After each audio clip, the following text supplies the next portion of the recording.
Alors bonjour tout le monde, aujourd'hui on se retrouve pour une nouvelle vidéo sur ma chaîne. Ma chaîne elle va s'appeler Hamza, Hamza.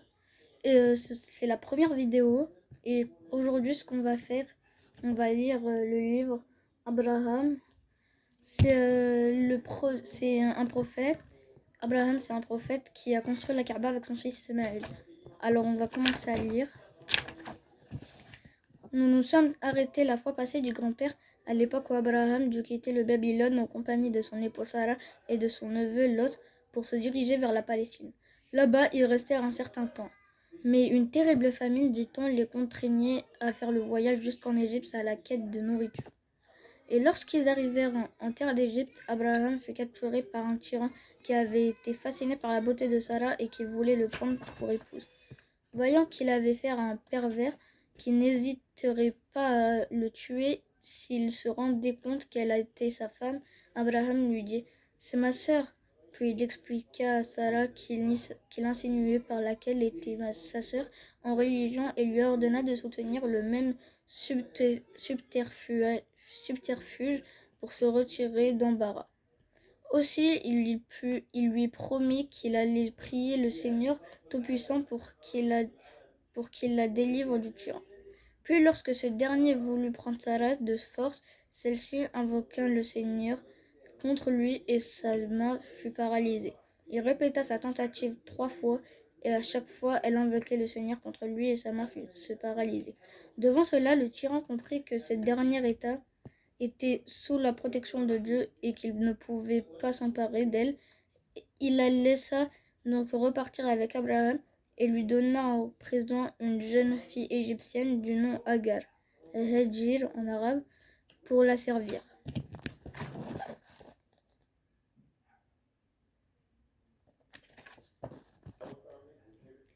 Puis quand Sarah devient vieille et qu'elle n'espéra plus d'enfants, elle autorisa Abraham à se marier avec sa servante Agar pour qu'il engendre d'elle un héritier comme il l'espérait tant. Et par ce mariage, Dieu accorda à Abraham un fils qu'il porta haut dans son cœur et qu'il nomma Ismaël. Mais à la suite de cela, Sarah fut prise d'une terrible jalousie à l'égard de sa servante et elle incita son mari à la chasser, elle et son enfant, dans ce foyer. Abraham, sur ordre de Dieu, prit Agar et son fils et les emmena en plein désert d'Arabie, là même où quelques années plus tard il devait élever avec l'aide de son fils le temple de la Kaaba.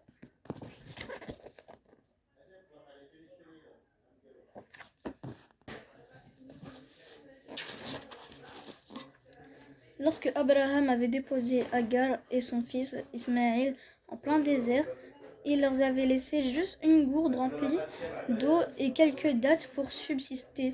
Puis il retourna chez lui en Palestine. Le voyant partir, Agar courut après lui en s'écriant « Abraham, Abraham, à qui nous laisses-tu en cette terre où il n'y a ni eau ni être vivant ?» Abraham lui répondit « Adieu !»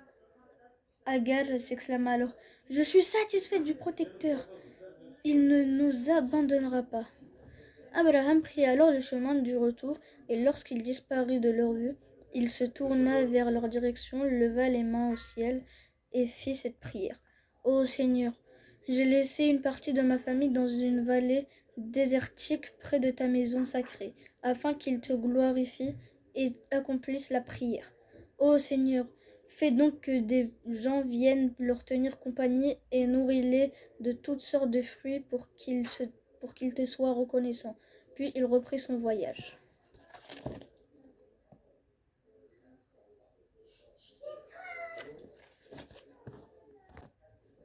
Ensuite, lorsque Agar n'eut plus d'eau ni de dattes et que son bébé se mit à hurler de faim, elle se mit à courir entre les monticules de Safa et Marwa, qu'elle escaladait pour voir s'il n'y avait pas quelqu'un au loin qu'elle appellerait à son secours. Mais elle n'apercevait personne. Elle fit 7 fois le parcours entre les 2 monticules, mais elle ne voyait toujours personne. Et c'est pour commémorer cet événement, dit grand-père, que nous faisons 7 fois le parcours entre Safa et Marwa au cours du pèlerinage à la Mecque. Puis quand Agar eut atteint le mont Marwa la dernière fois, elle entendit un bruit proche. Elle s'écria alors « À l'aide !» Et là, l'ange Gabriel se manifesta à elle. Il frappa de son talon la roche, pourtant très dure, et l'eau se mit à jaillir avec impétuosité. Effarée, Agar étouffa de sa main la source pour diminuer de son intensité en disant Zemzem, c'est-à-dire doucement, doucement, et depuis on appela cette source Zemzem. Lorsque Agar but de cette eau bénite, le lait monta par la grâce de Dieu dans sa poitrine et elle allaita son bébé. Gabriel lui dit alors « Ne craignez pas la famine, c'est ici que Ismaël et son père élèveront la Kaaba. Dieu n'abandonne jamais les siens. »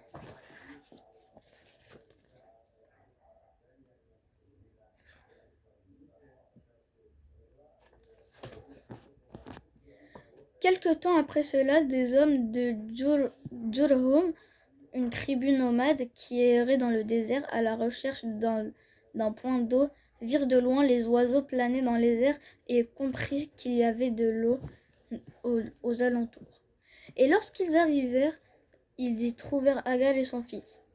Ils lui demandèrent alors de leur accorder l'hospitalité, ce qu'elle accepta volontiers.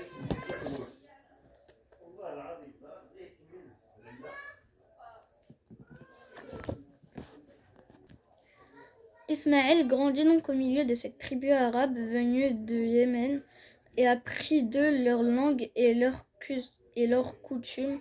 Et lorsqu'il devint un jeune homme beau et fort, il se maria à l'une des leurs, ce qui donna naissance par la suite à une nouvelle lignée d'Arabes qu'on appelle les Arabes du Nord.